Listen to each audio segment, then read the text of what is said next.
بندگی کو خوبصورت بنایا معاشرت کے ساتھ، کہ اوپر روزہ نیچے روزہ اور بیچ میں آ رہا ہے تمہاری بیوی تمہارا لباس ہے، تمہارا خامن تمہارا لباس ہے۔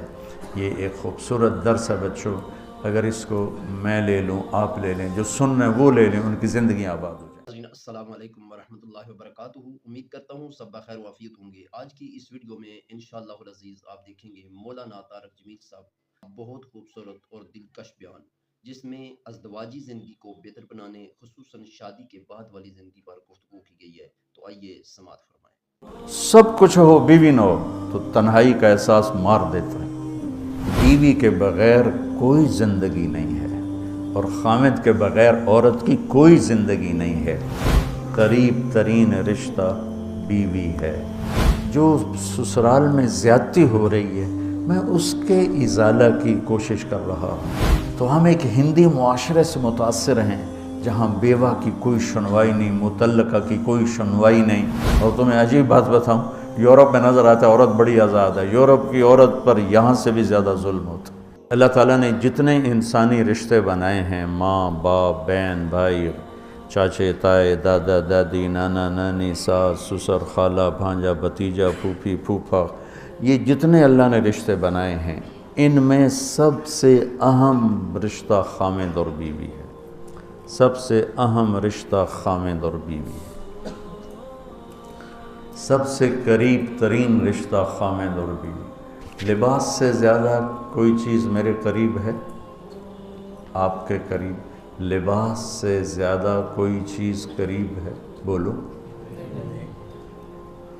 تو اللہ تعالیٰ کہہ رہا ہے کہ میری بیوی میرا لباس ہے، اور میری بیوی سے کہہ رہا ہے کہ تیرا خامن تیرا لباس۔ تو میں سے مراد سب شادی شدہ، جتنے شادی شدہ لوگ ہیں، تو میں بھی کون ہے شادی شدہ طلبہ میں؟ ماشاءاللہ کافی بابرکت مجمع ہے۔ ہاں اچھا، تو اللہ تم سے کہہ رہا ہے تمہاری بیوی تمہارا لباس ہے۔ سب سے قریب شادی کے بعد قریب ترین رشتہ لفظ لباس بتا رہا ہے بیوی ہے۔ قریب ترین رشتہ بیوی ہے، اور جو قریب ترین ہوتا ہے وہ پہلے ہوتا ہے، اس کا حق پہلے آ جاتا ہے، قریب ہو گیا۔ اور کل میں نے کہا تھا کہ لباس اور میرے درمیان کوئی چیز حائل نہیں ہے۔ اس سے میں نے وہ ایک حدیث کو اس کے ساتھ جوڑا تھا جو آپ نے حضرت فاطمہ رضی اللہ تعالیٰ عنہ سے فرمایا تھا کہ جسے میں پسند کروں اسے تو پسند نہیں کری۔ تو چپ کر کے واپس چلی گئیں اور اپنی اور بیگمات رسول سے فرمایا کہ بھائی آپ جانو اور آپ کا مسئلہ، میں اب اس میں نہیں پڑتی۔ تو یہ رشتہ سب سے قریب ہو جاتا ہے، اس سے قریب اور کوئی رشتہ نہیں ہے۔ جب یہ سب سے زیادہ قریب ہے تو اس کے حقوق بھی سب سے پہلے ہوں گے، اس کا حق بھی سب سے پہلے ہوگا، اس کا خیال بھی سب سے پہلے ہوگا۔ ہمارا جوائنٹ فیملی سسٹم ہے۔ میں کوئی بچیوں کو ساس سسر کے خلاف نہیں بھڑکا رہا، جو سسرال میں زیادتی ہو رہی ہے میں اس کے ازالہ کی کوشش کر رہا ہوں۔ آنے والی بچی اپنے ماں باپ کو چھوڑ کر آئی ہے، اب وہ اپنے خامد کے ماں باپ کو اپنا ماں باپ بنا لے تو اس کی سعادت ہے، اور بچے کے ماں باپ نے اپنی بیٹیوں کو آگے روانہ کر دیا ہے، وہ اس آنے والی بہو کو اپنی بیٹی بنا لیں تو کتنا خوبصورت ہو جائے گا یہ نظام۔ لیکن تربیت بھی نہیں ہے اور سیرت بھی سامنے نہیں ہے۔ مجھے حدیث یاد آ گئی، میرے نبی نے فرمایا یہ جو میرے انصار مدینہ ہیں، سنو بڑی عجیب حدیث ہے، یہ جو میرے انصار مدینہ ہیں یہ اتنے اچھے ہیں، ان کے گھر کسی کی بیٹی جب شادی ہو کے آتی ہے تو اسے یہ احساس ہی نہیں ہوتا میں سسرال میں ہوں یا ماں باپ کے پاس ہوں۔ یہ میں چاہتا ہوں، یہ میری تشریح میں کوئی کمی زیادتی ہو جاتی ہوگی، کوئی سائڈ زیادہ بیان ہو جاتی ہے، کوئی کم ہو جاتی ہے، لیکن میں یہ چاہتا ہوں۔ یہ حدیث مجھے اللہ نے ابھی یاد دلوائی ہے، حیات الصحابہ میں ہے، جلد اول میں ہے، کہ آپ نے فرمایا کہ یہ جو میرے انصار، میں دوبارہ کہہ رہا ہوں، یہ جو میرے انصار مدینہ ہیں یہ اتنے قابل تعریف ہیں کہ ان کے گھر جب کسی کی ڈولی اترتی ہے تو اس آنے والی بچی کو یہ احساس نہیں ہوتا کہ میں اپنے گھر میں ہوں یا سسرال کے گھر میں ہوں۔ میرے عزیزو، کم از کم تم جو میری اولاد ہو، تم میری روحانی اولاد ہو، تم تو میری بات کو آگے چلاؤ کہ تم اپنے گھر کو، اپنی بیوی کو اس طرح رکھو، اپنے ماں باپ کو بھی اس پہ تیار کرو، اپنی بہنوں کو اس پہ تیار کرو۔ ایک رخ تنقید دی، اے کر دی بھائی، اے کر دی بھائی، یہ سارا یہ میرا ماحول ہے۔ پتہ اٹھیندی کے میں، باندھی کے میں، ٹردی کے میں، یہاں تک یہ ساری کانوں سنی بات ہے۔ تو بچے کے ماں باپ کہیں ہماری بیٹیوں کی تو شادی ہو گئی، اللہ نے ہمیں بیٹی دے دی ہے، اب ہم اس کو بیٹی بنا کے رکھیں گے، اور آنے والی کہے کہ میرے ماں باپ کو تو میں نے چھوڑ دیا، اب میرے خامند کے ماں باپ میرے ماں باپ ہیں، میں نے ان کے پاؤں دھو کے پینے ہیں، تو خود اپنی خوشی سے سارے گھر کی خدمت کرے، کون روکتا ہے؟ لیکن جو ہمارا ایک جابرانہ ماحول ہے، اس نے اس رشتے کو توڑ کے رکھ دیا ہے۔ یہ جو آنے والی لڑکی ہے اس کے ذمہ ہے نسل تیار کرنا، نسل۔ میری بہو سے میری نسل چلے گی اور میں اسی پر جوتا اٹھا کے کھڑا ہوں، کتنی بڑی زیادتی۔ ماں یہ نہیں سوچتی کہ میری نسل جو چلے گی اس لڑکی سے چلے گی۔ اب ساس اگر یوں سوچے کہ میری نسل اس سے چلے گی، سسر یوں سوچے میری نسل اس سے چلے گی، خامند یوں سوچے یہ میری نسل اس سے چلے گی، خامند کی بہنیں یوں سوچیں ہمارے بھائی کی، ہمارے باپ کی نسل اس سے چلے گی، تو ہم اس کو عزت دیں، محبت دیں، پیار دیں۔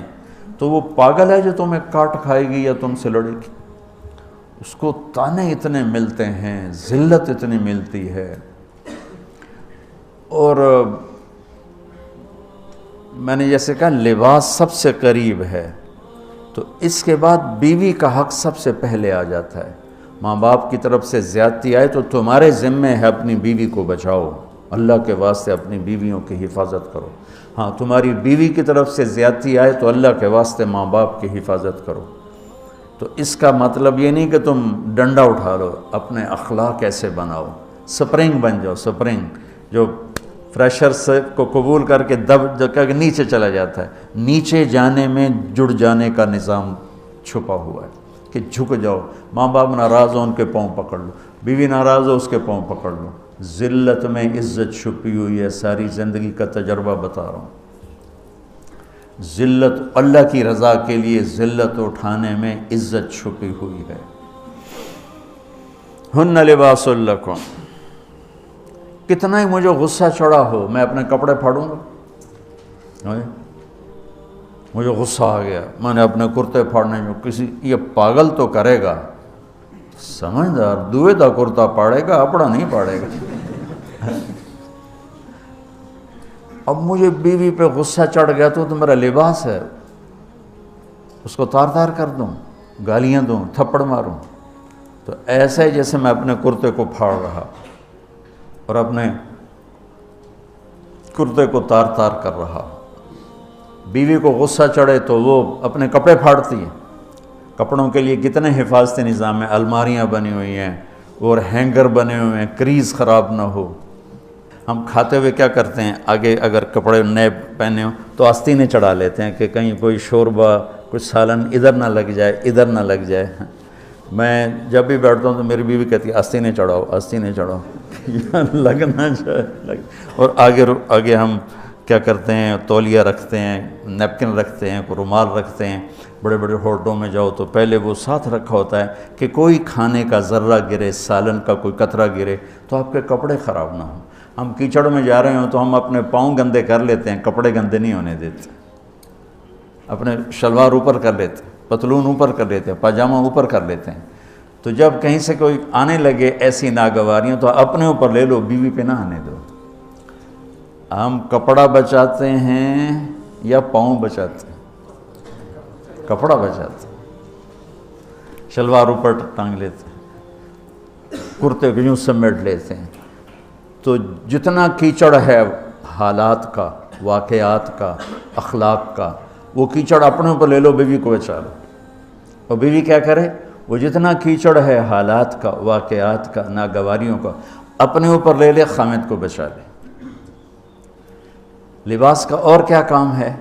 یواری سواتکم، یہ تمہارے عیب چھپاتا ہے. تو میرا کام کیا ہے؟ میں بیوی کی کمیاں چھپاؤں، ڈھنڈورا نہ پیٹوں. بیوی کا کام کیا ہے؟ خامد کی کمیاں چھپائے، ڈھنڈورا نہ پیٹے. دوسرا کام کیا ہے لباس کا؟ وریشہ، لباس مجھے خوبصورت بناتا ہے. یہ ایک واحد رشتہ ہے جو زندگی کو خوبصورت بناتا ہے. سب کچھ ہو، بیوی نہ ہو تو تنہائی کا احساس مار دیتا ہے. اس سے ایک اور مطلب نکلتا ہے کہ لباس کے بغیر ایک لمحہ گزارا نہیں. سارا دن پانی نہیں پیتے ہیں نا، اب میں بیان میں پانی پی رہا ہوں، لیکن 16 گھنٹے تو گزارے ہیں نا، پانی نہیں پیا، کھانا نہیں کھایا. 16 سیکنڈ لباس کے بغیر گزار سکتے ہیں؟ بولو. کوئی بھی کمرے میں نہ ہو، تم تنہا ہو، تم کپڑے اتارو تو تم اپنے آپ کو عجیب فیل کرو گے. تم خود اپنے آپ کو چادر میں چھپانے کی کوشش کرو گے. ان لباس ایک ایسی زبردست ضرورت ہے بلا دلیل کہ تم تنہا کمرے میں بھی کپڑے اتارو تو تم اپنے آپ کو عجیب سا محسوس کرتے ہو. اس سے پتہ چلا کہ بیوی کے بغیر کوئی زندگی نہیں ہے اور خامد کے بغیر عورت کی کوئی زندگی نہیں ہے. یہ ہمارا بدبخت معاشرہ ہندی کہ کسی بچی کو طلاق ہو جائے وہ گل سڑ کے مر جاتی، اس کی شادی نہیں ہوتی. کوئی جوان بچی بیوہ ہو جائے وہ سسک سسک کے مر جاتی، اس کی شادی نہیں ہوتی. کوئی 40-50 سال کا ہو جائے مرد، اس کی بیوی مر جائے، کوئی اس کو لڑکی دینے کے لیے تیار کوئی نہیں. اور لباس کا لفظ بتاتا ہے کہ شادی کے بغیر انسان ننگا ہے، اور ننگے انسان کا کوئی کہیں بھی گزارا نہیں ہے. لفظ لباس بتاتا ہے کہ ہم اس چیز کو رواج دیں کہ شادیاں ہوں، بیوہ کی شادی ہو، مطلقہ کی شادی ہو، کوئی کس کی بیوی مر جاتی ہے. حضرت ابن مسعود کا فرمان ہے اگر میری موت میں 10 دن باقی ہوں تو بھی میں شادی کر لوں گا اگر میری بیوی مر جائے تو. ابو ہریرہ کہتے ہیں اگر میری زندگی میں 7 دن باقی ہوں اور میری بیوی مر جائے تو میں 1 ہفتہ بھی شادی کے بغیر نہیں رہوں گا، میں شادی کر لوں گا. تو ہم ایک ہندی معاشرے سے متاثر ہیں جہاں بیوہ کی کوئی سنوائی نہیں، مطلقہ کی کوئی سنوائی نہیں، اور کوئی جوان بھی 2-4 بچے ہیں اور بیوی مر جائے تو اس کی کوئی شادی نہیں ہے. وہ سسک سسک کے وہ بلک بلک کے زندگی گزارتے ہیں. ہم لوگ اس کو رواج دیں. لباس، لفظ لباس بتا رہا ہے کہ جیسے لباس کے بغیر ایک لمحہ آدمی چین سے نہیں بیٹھ سکتا، ایسے ہی اس رشتے کے بغیر زندگی میں کوئی خوبصورتی نہیں، کوئی حسن نہیں ہے. ہن لباس لکم انتم لباس لہن. تو لباس کیا کرتا ہے؟ زیب و زینت. لباس کیا کرتا ہے؟ عیب چھپاتا ہے. لباس کیا کرتا ہے؟ خوبصورت بناتا ہے. تو اس رشتے کو خوبصورت بنانا ہے بیوی خامند کے لیے، خامند بیوی کے لیے. کس طرح یہ رشتہ خوبصورت بنے گا؟ اچھے اخلاق کے ساتھ. اچھے اخلاق کے ساتھ. اگر گھر والوں کے اخلاق اچھے ہوں اور بچی ساس سسر کو ماں باپ بنا لے، ساس سسر بچی کو ماں باپ بنا لے، خامند بیوی کو ہتھیلی کا چھالہ بنا لے، بیوی خامند کو ہتھیلی کا چھالہ بنا لے. میں قربان جاؤں اپنے نبی پر. ساری کائنات کو نور ایمان دینے والی ہستی، اور حضرت عائشہ رضی اللہ عنہ کو لقمے بنا کے کھلا رہے. کمال. حضرت عائشہ رضی اللہ تعالیٰ عنہ وہ بڑی بڑی بوٹیاں ہوتی تھیں نا، وہ اٹھا کے ایسے نوچتیں اور پھر رکھ دیتیں، روٹی کا ٹکڑا اٹھاتی. میرے نبی وہی بوٹی اٹھاتے جہاں حضرت عائشہ نے نوچا ہوتا تھا، وہیں دکھا کے کرتے تھے، ان کی محبت کو لینے کے لیے اور ہمیں سکھانے کے. حضرت عائشہ گلاس اٹھاتی، بڑے بڑے ہوتے تھے، اب تو یہ چھوٹے چھوٹے گلاس ہیں. بخل کا زمانہ آ گیا، پانی بھی تھوڑا دیں دیں. ہمارے دیہات کا کلچر تھا، اب تو مٹ گیا ہے، مہمان ہی کوئی نہیں ہوتے. جب کچی سڑکیں ہوتی تھیں اور ذرائع نہیں تھے تو بہت سے مسافر ہمارے ڈیروں میں آ کے رات گزارتے تھے. ہماری پہچان والے نہیں، اجنبی راہگیر، کوئی پہچان والے بھی، لیکن جو بھی تھے، کوئی اپنے ہیں، پہچان والے ہیں، دوست ہیں، مسافر راہگیر ہیں، ان کو رات کو کھانے کے بعد دودھ پلانا یہ ہماری تہذیب تھی کہ جتنے بھی ہیں دیرے میں 15 ہیں، 20 ہیں، ایک ہے، جاؤ بھائی روٹی کھا لی، ہاں دودھ پواؤ سارے ہیں. جانور بہت زیادہ ہوتے تھے، کھیتی باڑی کم ہوتی تھی، دودھ وافر ہوتا تھا. وہ گلاس اتنے بڑے بڑے ہوتے تھے، 3 پاؤ کا گلاس ہوتا تھا. تو ایک ہمارے دادے کے زمانے کا نا چاچا لال سنپال، وہ آ گیا دیرے میں. نوکر گیا دودھ پلانے، تو گلاس کو دیکھ کے نوکر سے کہندا پتر میں نہیں پیندا. اسا کہا چاچا کیوں نہیں پینا؟ اسا کہا دو تو ود پیواں تو بے غیرت بنا، تے دو تے میرا گزارا نہیں جا رہا. میں نہیں پیندا. تو حضرت عائشہ رضی اللہ تعالیٰ عنہ گلاس اٹھاتی اور یہ پیا، یہ رکھا. میرے نبی اٹھاتے اور جہاں حضرت عائشہ کے ہونٹ لگے ہوتے تھے وہاں ہونٹ رکھ کے.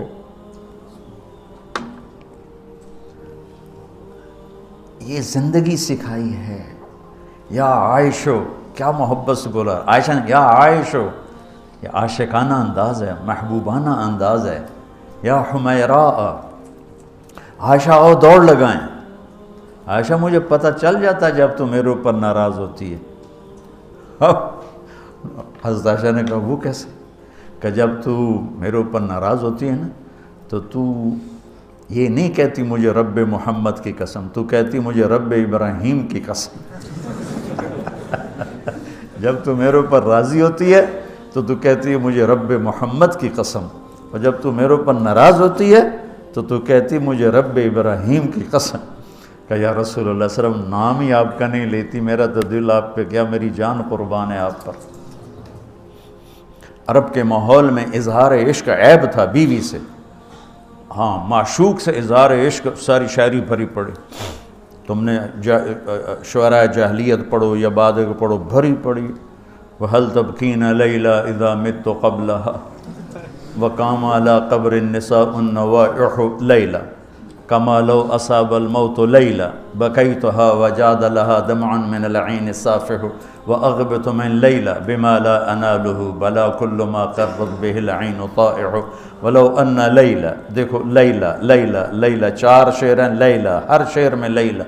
وَلَوْ أَنَّ لَيْلَ الْأُخَيْلِيَّةَ سَلَّمَتْ عَلَيَّ وَدُونِي جَنْدَلٌ وَالصَّفَائِحُ لَسَلَّمْتُ تَسْلِيمَ الْبَشَاشَةِ أَوْزَقَ إِلَيْهَا صَدًا مِنْ جَانِبِ الْقَبْرِ سَائِحُ.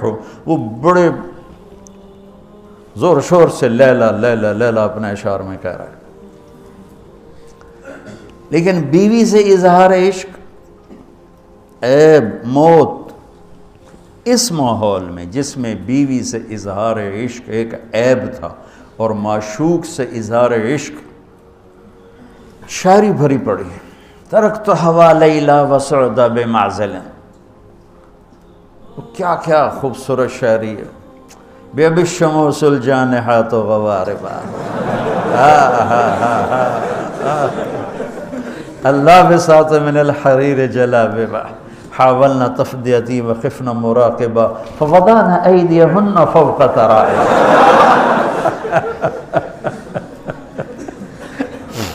عرب کی شاعری بھری پڑی ہے عشق و معشوقی سے.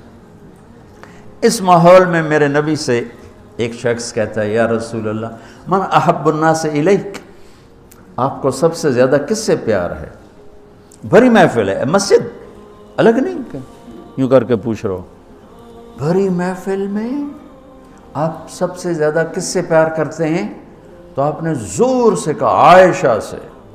اللہ اکبر اللہ اکبر. ہائے ہائے ہائے ہائے.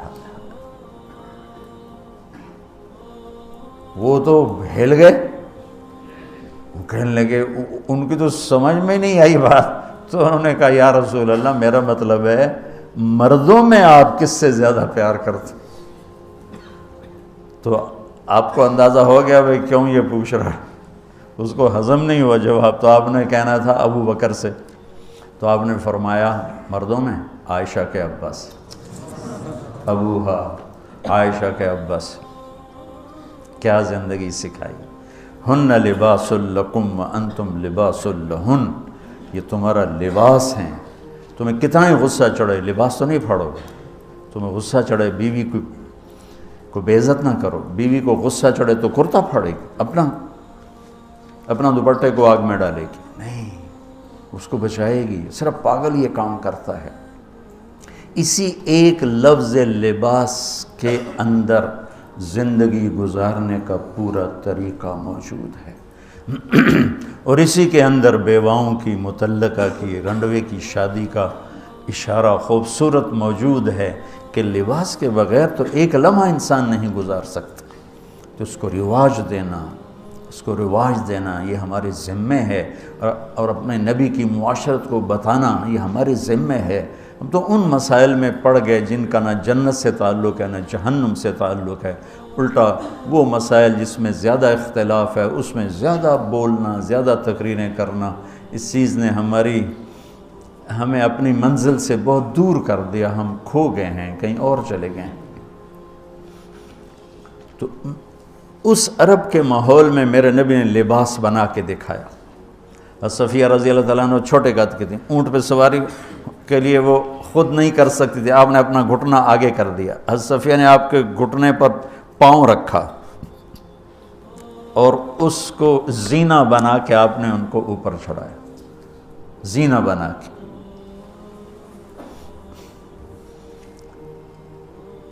جہاد کے سفر سے واپسی ہو رہی ہے، سب صحابہ سے کہا آگے نکل جاؤ، سب آگے نکل گئے، اتنا نکلے کہ غائب ہو گئے، نظر نہیں آ رہے۔ تو آپ نے کہا عائشہ دوڑ لگائیں، اللہ، عائشہ دوڑ لگائیں،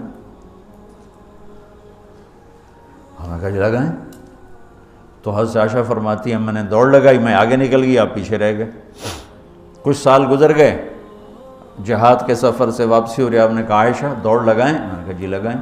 چلو بھائی آگے چلے جاؤ، سب آگے چلے گئے، غائب ہو گئے۔ تو کہنے لگے میں نے دوڑ لگائی، میں موٹی ہو گئی تھی، میں پیچھے رہ گئی، آپ آگے نکل گئے۔ تو آپ نے کہا حاضی بتلک، اب ہمارا تیرا حساب برابر ہو گیا۔ آپ بچوں زندگی تو پڑھو کہ تمہارے نبی نے کیا خوبصورت زندگی گزاری ہے۔ ایک صحابی کہتے ہیں دائم الفکرہ متواصل الاحزان، کیسے تھے ہمارے نبی؟ تو وہ جواب دیتے ہیں بڑے غمگین، بڑے فکر مند۔ ٹھیک ہو، یہی سوال ایک شخص حضرت عائشہ سے کرتا ہے کیسے تھے ہمارے نبی؟ کہتی ہیں کان ضحاکن بسامن، بڑے ہنسنے والے، بڑے مسکرانے والے۔ ایک کہہ رہا ہے بڑے غمگین، بڑے فکر والے، ایک کہہ رہی ہیں بڑے ہنسنے والے، بڑے مسکرانے والے۔ یہ فرق کیوں ہے؟ ایک نے دیکھا ہے مسجد کے ماحول میں، وہاں نبوت کی ذمہ داری مقدم ہے، اور اس کا احساس آپ پر وزن ڈال رہا ہے۔ اما عائشہ نے دیکھا مسکراتا ہنستا، کہاں؟ گھر میں آپ مسکرانے والے ہیں، آپ ہنسنے والے ہیں، اور نبوت کی ذمہ داری ہے، درد بھی ہے، لیکن اس کو اندر چھپا لیا ہے۔ اب بیگم کو ہنس کے دکھا رہے ہیں، خوش ہو کے دکھا رہے ہیں، اور ان کے ساتھ لاڈ کر رہے ہیں، ان کے ساتھ پیار کر رہے ہیں۔ وہ جو حدیث ام زرع ہے شمائل ترمذی کی، کتنی لمبی چوڑی وہ لایانی کہانی ہے، اور آپ نے بیٹھ کے ساری سنی۔ آج کا تو کوئی بزرگ ہو تو کہتا ہو تو کیا لایانی شروع کر دی، اتنی دیر میں تو ذکر ہو سکتا تھا۔ بیوی کے ساتھ لایانی بھی عبادت، وہ لایانی تو ہوتی نہیں بیوی کے ساتھ۔ جہاد کا سفر ہے، جہاد کا، اور سفر کے لیے تیاری کا اعلان اور کوچ کا اعلان۔ حضرت عائشہ اونٹنی پہ بیٹھیں، گلے میں دیکھا ہار کوئی نہیں، کہا یا رسول اللہ میں تو نہیں جاؤں کہ میرا ہار گم ہو گیا، میرا ہار پہلے ڈھونڈوائیں۔ سارے لشکر کوہار پہ لگا دیا. آپ کہتے تیرا دماغ خراب ہے, میں جہاد میں تیرے لاڈ اٹھاؤں اور تیرے ہار کے پیچھے میں سفر کینسل کروں؟ چلو چلو. آپ نے کہا چلو بھائی عائشہ کا ہار ڈھونڈو. سارے ہار ڈھونڈنے میں لگ گئے سارے. یہ میں کہاں سے کوئی میں فرضی قصے بیان کر رہا ہوں؟ گھڑ گھڑ کے بیان کر رہا ہوں. تمہیں اپنے حبیب کی سیرت سے اٹھا کے دے رہا ہوں. کوئی آپ کسی سیر پہ نہیں نکلے تھے کہ کوئی بات نہیں سفر کینسل کرو. جہاد کا سفر ہے اور آپ کہہ رہے ہیں عائشہ کا ہار ڈھونڈو. آپ دیکھ رہے تھے کہ آگے عورتوں کے ساتھ کتنے کتنے ظلم ہوں گے. تم کو بھی سنو ان کی چیخیں اور آہیں جو میں سنتا ہوں تمہارے کلیجے پھٹ جائیں کہ کس قدر ظلم ہے. اور تمہیں عجیب بات بتاؤں, یورپ میں نظر آتا ہے عورت بڑی آزاد ہے. یورپ کی عورت پر یہاں سے بھی زیادہ ظلم ہوتا. دیکھنے میں وہ آزاد نظر آتی لیکن اوف اللہ اللہ.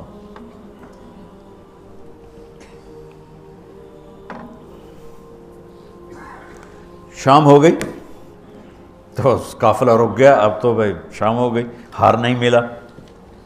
مغرب عشاء کے لیے تو پانی موجود تھا. اب عشاء پڑھنے کے بعد پانی ختم, چونکہ خیال تھا بھائی اگلی منزل پانی ہے تو وہاں جا کے نماز پڑھیں گے. تو اب پانی کوئی نہیں ہے اور سب نے ابو بکر صدیق رضی اللہ تعالیٰ عنہ کو تانے دینے شروع کیے. تیری بیٹی کی وجہ سے اب فجر کی نماز کا کیا بنے گا؟ اب تو پانی کوئی نہیں, وہ وضو کیسے کریں گے؟ تیمم کی آیت ابھی آئی نہیں ہے. تو حضرت ابو بکر صدیق کو غصہ چڑھا. وہ گئے اللہ کے نبی کے خیمے میں. وہ تو باب تھے تو آگے اللہ کے نبی حضرت عائشہ کی گود میں سر رکھے سو رہے تھے. حضرت عائشہ یوں بیٹھے ہوئی تھی. تو اب کیا کریں, وہ سوئے ہوئے ہیں تو بول تو سکتے ہی نہیں. تب وہ چہرے سے ان کو ڈانٹ رہے ہیں.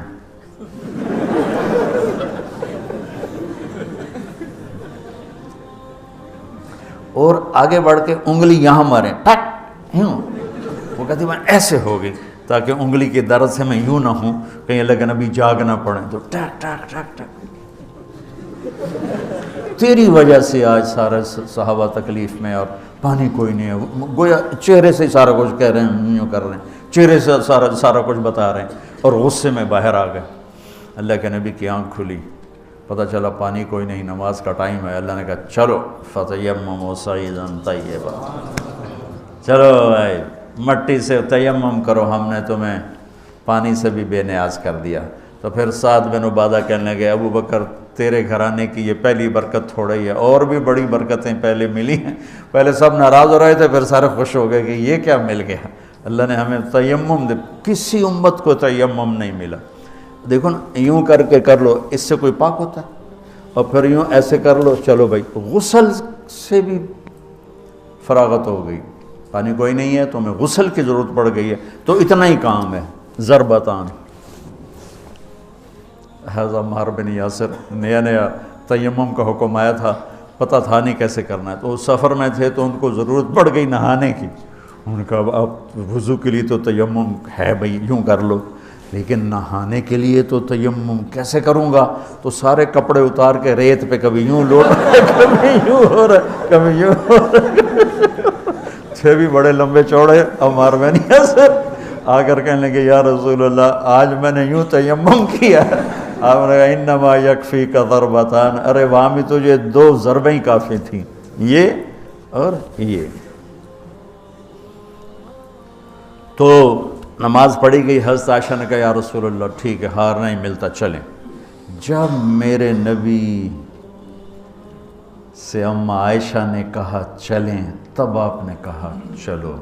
اور جب اونٹنی کو اٹھایا تو ہار اس کے نیچے گرا پڑا, وہ دھاگا ٹوٹا اور پھسل کے نیچے چلا گیا. وہ سارے ادھر ادھر ڈھونڈتے رہے, اونٹنی کو کسی نے اٹھایا نہیں.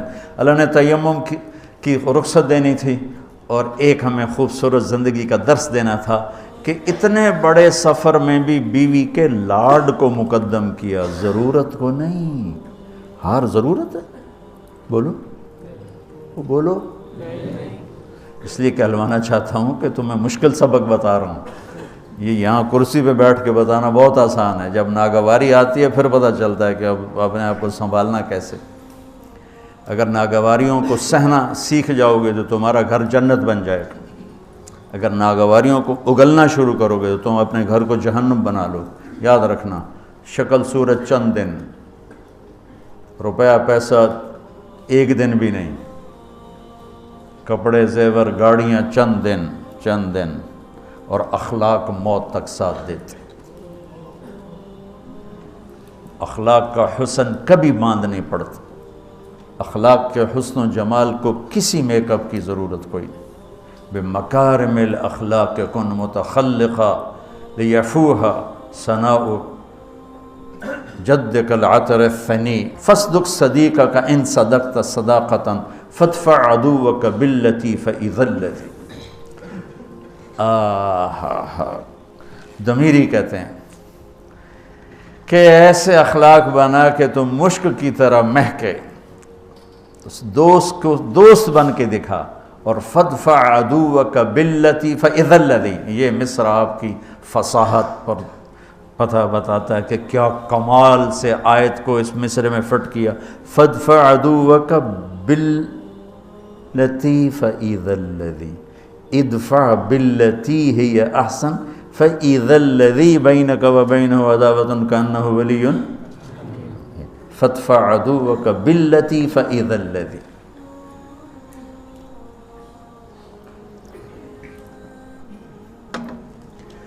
تو یہ رشتہ بہت مظلوم ہے، اس وقت بہت مظلوم ہے۔ بے شک کہیں آنے والی لڑکی ایسی بے وقوف ہوتی ہے کہ تہس نہس کر دیتی۔ لڑکی کے ماں باپ اتنے بے وقوف ہوتے ہیں کہ بچی کو دینے کے بعد بھی اپنے کنٹرول میں رکھتے ہیں۔ وہ بیچاری نہ ادھر کی ہوتی ہے نہ ادھر کی ہوتی ہے، کہتی میں تینوں پالے ہے، تو میری مننی ہے کہ اپنے خامند دی مننی ہے۔ حالانکہ جب قبول کیا کا لفظ کہہ دیا، اب سب سے بڑا حق خامند کا ہے۔ جب لڑکے نے کہہ دیا قبول کیا تو سب سے بڑا حق اب بیوی کا ہے۔ میرے نبی نے اس رشتے کو خوبصورت کر کے دکھایا، حسین کر کے دکھایا، اور اس کو سارے ملک میں ایک آگ لگی ہوئی ہے، اور اس کے پیچھے اور کوئی بڑے اسباب نہیں، صرف بد اخلاقی ہے، صرف بد اخلاقی۔ اس ایک آیت کو بچوں ذہن میں، ہن لباس لکم، میری بیوی میرا لباس ہے۔ جتنی میں لباس کی حفاظت کرتا ہوں اتنا میں اس رشتے کی حفاظت کر لوں، میرا گھر آباد ہو جائے۔ میرا خامند میرا لباس ہے، میں جتنا اپنے لباس کی حفاظت کرتی ہوں اتنی اپنے خامند کی حفاظت کر لوں، میرا گھر آباد ہو جائے۔ تو یہ بہت خوبصورت تشبیہ ہے، بہت خوبصورت تعبیر ہے جو میرے رب یہاں لے کر آئے ہیں، اور زندگی گزارنے کا طریقہ۔ اور دوسری بات دیکھو، اللہ اس آیت کو لائے ہیں روزے کے فرض میں۔ یہ ابھی بات سمجھ میں آئی ہے۔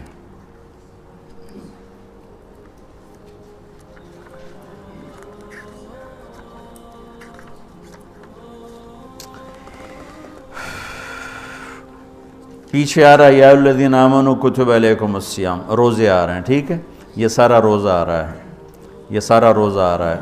اذا سألک عبادی، اس میں دعا آ گئی، پھر احل لکم لیلۃ الصیام الرفث، یہ معاشرت آ گئی۔ اس کے بعد پھر اللہ تعالیٰ بتا رہا ہے کلوا واشربوا حتی یتبین لکم الخیط الابیض۔ فرض روزے کے درمیان معاشرت کو اللہ نے ذکر کیا ہے۔ فرض روزے کے اوپر بھی روزہ ہے، نیچے بھی روزہ ہے، درمیان میں معاشرت ہے۔ یہ ایک بات ابھی ذہن میں آئی ہے کہ ہم روزے کو جتنی اہمیت دیتے ہیں، عبادات کو ہم جتنی اہمیت دیتے ہیں، اتنی اہمیت ہم معاشرت کے احکام کو نہیں دیتے۔ ہم معاشرت کو سمجھتے ہیں دنیا داری ہے، میں بیوی سے ہنس رہا ہوں، کھیل رہا ہوں، میں اس کے پاس بیٹھوں، وہ میرے پاس بیٹھی ہے، ہم کوئی گھر کی بات کر رہے ہیں، ہم اسے دنیا داری سمجھتے ہیں۔ اور میرا رب اوپر روزہ، نیچے روزہ، اور بیچ میں لباس لکم، کیا عجیب بات نہیں؟ اوپر بھی روزہ، نیچے بھی روزہ، اور بیچ میں ہن لباس لکم وانتم لباس لہن۔ جیسے اوپر بھی اخلاق، نیچے بھی اخلاق، اور بیچ میں تبلیغ، خذ العفو واعرض عن الجاہلین، اور بیچ میں ہے وامر بالعرف، معاف کرنے کو مضبوط پکڑو، نیچے زیادتی کرنے والوں کو معاف کرو، اور درمیان میں دعوت کا کام کرو۔ دعوت کو خوبصورت بنایا اخلاق کے ساتھ، اور بندگی کو خوبصورت بنایا معاشرت کے ساتھ۔ کہ اوپر روزہ نیچے روزہ اور بیچ میں آ رہا ہے تمہاری بیوی تمہارا لباس ہے، تمہارا خامن تمہارا لباس ہے۔ یہ ایک خوبصورت درس ہے بچوں، اگر اس کو میں لے لوں، آپ لے لیں، جو سن رہے ہیں وہ لے لیں، ان کی زندگیاں آباد ہو جائیں۔